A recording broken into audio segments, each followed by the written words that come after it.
কাশ্মীর নিয়ে নতুন করে উত্তাপ ছড়াচ্ছে আন্তর্জাতিক মঞ্চ।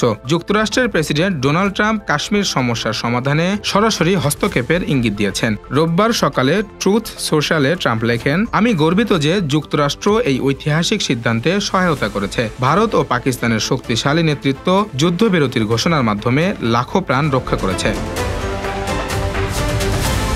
ট্রাম্পের মন্তব্যকে স্বাগত জানিয়েছে পাকিস্তান। দেশটির উপপ্রধানমন্ত্রী ও পররাষ্ট্রমন্ত্রী ইসহাক দার এক সাক্ষাৎকারে বলেন, কাশ্মীর ইস্যুটি শুধু ভারত পাকিস্তানের নয়, আমরা আন্তরিকভাবে সমাধান চাই। আন্তর্জাতিক সম্প্রদায়ের হস্তক্ষেপ ছাড়া কাশ্মীর ইস্যু স্থায়ী সমাধান সম্ভব নয়। তবে দিল্লি এ বিষয়ে একেবারে ভিন্ন মত পোষণ করেছে। ভারতের পররাষ্ট্র সচিব রণধীর জয়সওয়াল মঙ্গলবার এক সংবাদ সম্মেলনে বলেন, কাশ্মীর সম্পূর্ণভাবে একটি দ্বিপাক্ষিক ইস্যু এবং কোনো তৃতীয় পক্ষের মধ্যস্থতার সুযোগ নেই।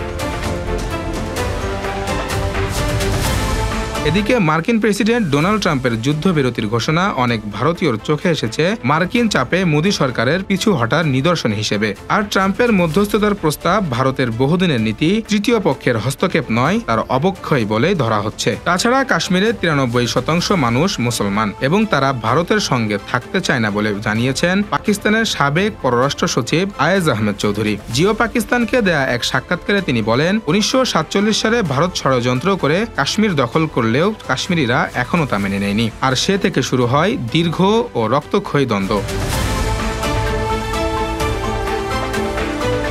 ভারত ও পাকিস্তানের মধ্যকার দীর্ঘদিনের উত্তেজনার কেন্দ্র কাশ্মীর।